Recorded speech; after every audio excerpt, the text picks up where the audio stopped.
परछाइयों में फुसफुसाहट, आंखों के कोने में हलचल, बिना किसी वजह के रीढ़ की हड्डी में ठंडक। ये हमारे अपने से परे एक दुनिया के संकेत हैं।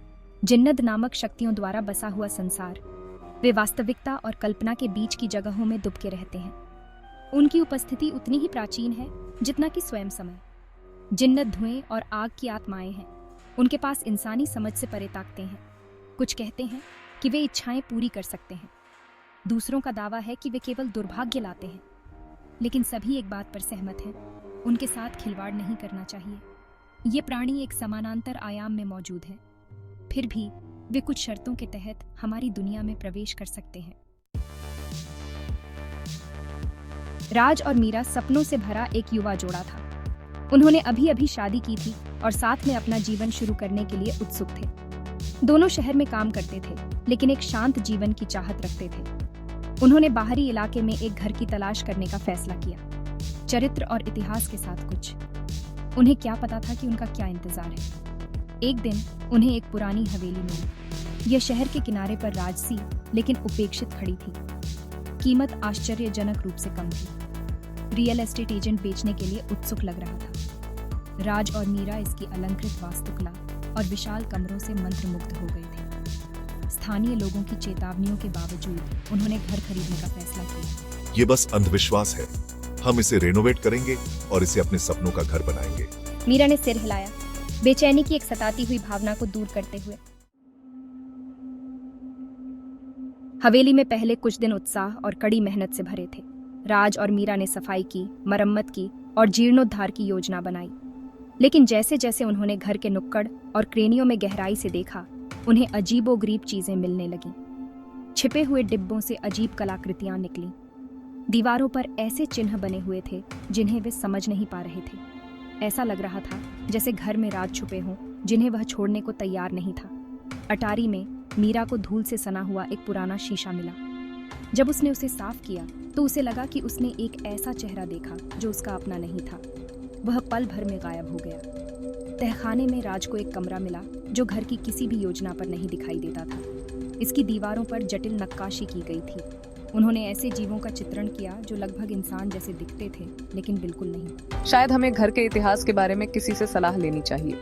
राज मान गया, वास्तविक चिंता से ज्यादा उसे खुश करने के लिए। जैसे ही हवेली में उनके पहले हफ्ते में रात हुई, उनके नए घर का असली स्वरूप सामने आया। प्रकाश और भौतिकी के नियमों के विरुद्ध परछाइयां चलती थीं। खाली कमरों में फुसफुसाहट गूंज उठी। तापमान अचानक गिर जाता, जिससे वे गर्मी की गर्मी में भी कांपने लगते। राज और मीरा ने इन घटनाओं को तर्कसंगत बनाने की कोशिश की, लेकिन गहराई से वे जानते थे कि कुछ बहुत गलत है। एक रात मीरा की नींद खुली तो उसने देखा कि उनके बिस्तर के पास एक आकृति खड़ी है। वह लंबा था, धुएं में लिपटा हुआ था, जिसकी आंखें अंगारे की तरह चमक रही थीं। उसने चीखने की कोशिश की, लेकिन आवाज नहीं निकली। जब उसने पलकें झपकाईं तो वह चला गया था। राज ने उसे कांपते और पीला पाया। उसने उसे दिलासा दिया, लेकिन उसके मन में भी शंका घर करने लगी थी। मदद के लिए बेताब उन्होंने अपने पड़ोसी फातिमा नाम की एक बूढ़ी औरत को विश्वास में लिया।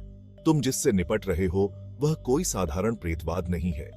यह एक जिन्नत का काम है जो दूसरी दुनिया की एक शक्तिशाली आत्मा है। बाबा अनवर शहर के बाहरी इलाके में पेड़ों से घिरी एक छोटी सी झोपड़ी में रहते थे। उनके घर के आसपास की हवा में ऊर्जा व्याप्त थी। हवा के झोंके नहीं थे, फिर भी हवा की घंटियां धीरे धीरे बज रही थी। राज और मीरा घबराहट के साथ पास आए। उन्होंने पहले कभी ऐसी चीजों पर विश्वास नहीं किया था, लेकिन उनके अनुभवों ने उनके संशयवाद को हिलाकर रख दिया था। मैं तुम्हारा इंतजार कर रहा था, उन्होंने कहा। उनकी आवाज भारी लेकिन दयालु थी। अंदर झोपड़ी अजीब वस्तुओं से भरी हुई थी। सूखी जड़ी बूटियां छत से लटकी हुई थीं। प्राचीन पुस्तकें दीवारों पर अटी पड़ी थीं। बाबा अनवर ने ध्यान से सुना, क्योंकि उन्होंने अपने अनुभव सुनाए थे। आप जिसका सामना कर रहे हैं वह वास्तव में एक जिन्नत है, उन्होंने पुष्टि की।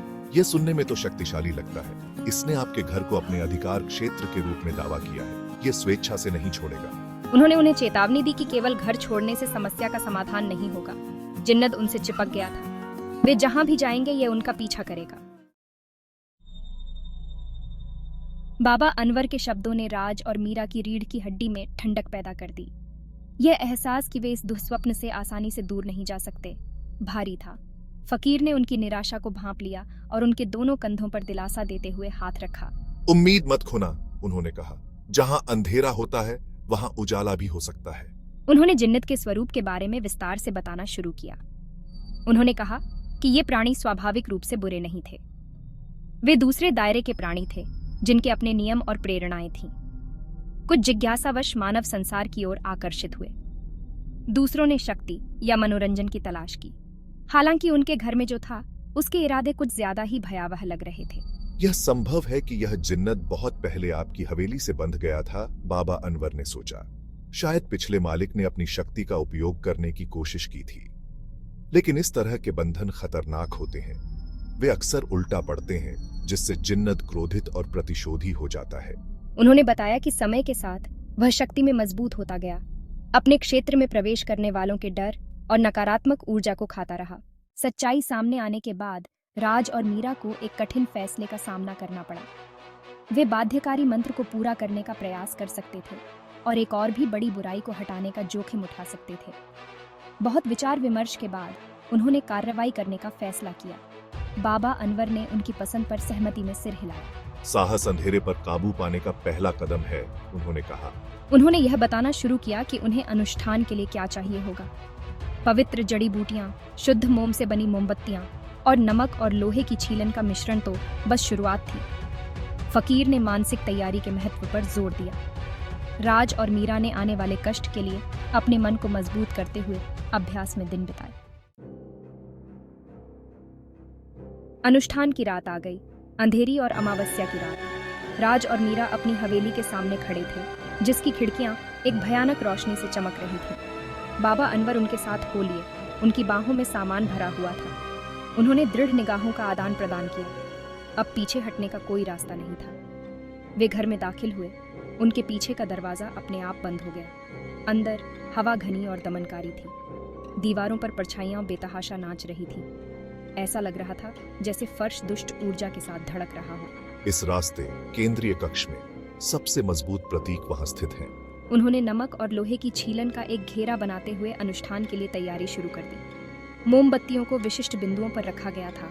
उनकी लपटें गैर मौजूद हवा में टिमटिमा रही थीं। जैसे ही बाबा अनवर ने एक प्राचीन भाषा में मंत्रोच्चारण शुरू किया, घर की प्रतिक्रिया तत्काल और हिंसक थी। जैसे जैसे अनुष्ठान आगे बढ़ा, वास्तविकता का ताना बाना विकृत होता गया। हवेली की दीवारें पारदर्शी हो गईं, जिससे दूसरी दुनिया की ऊर्जा के घूमते हुए भंबर दिखाई देने लगे। राज और मीरा ने कल्पना से परे एक दायरे की झलक पकड़ी। जिन्नत ने अपने सभी भयानक वैभव में खुद को प्रकट किया। धुएं और आग का एक प्राणी, जिसकी आंखें जलते अंगारों की तरह थीं। उसका शरीर लगातार हिलता रहा, कभी एक ही रूप में स्थिर नहीं हुआ। मूर्ख प्राणियों, तुम मेरे क्षेत्र में मुझे चुनौती देने का साहस करते हो? राज और मीरा लड़खड़ा गए। उनके मंत्र लड़खड़ा गए। तुम्हारी इच्छा शक्ति ही तुम्हारा हथियार है। राज और मीरा ने अपने मंत्रों पर ध्यान केंद्रित किया। प्रकाश की ढाल की कल्पना की, जैसा कि बाबा अनवर ने उन्हें सिखाया था। अब अंतिम चरण।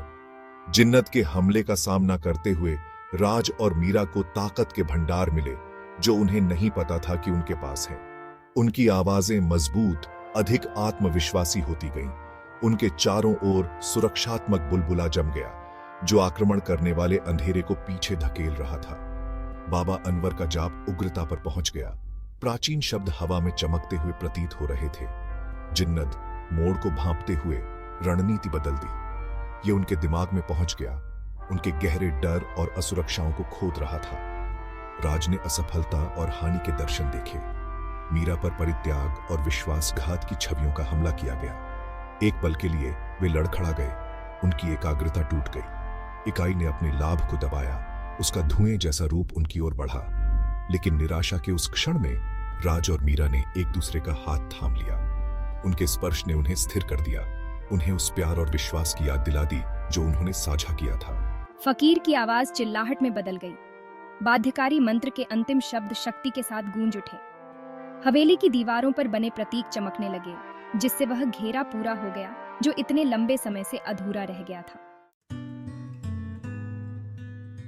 जैसे ही हवेली में सन्नाटा छा गया, राज और मीरा अवाक रह गए। घर में व्याप्त दमनकारी माहौल गायब हो गया था, जिसकी जगह शांति के भाव ने ले ली थी।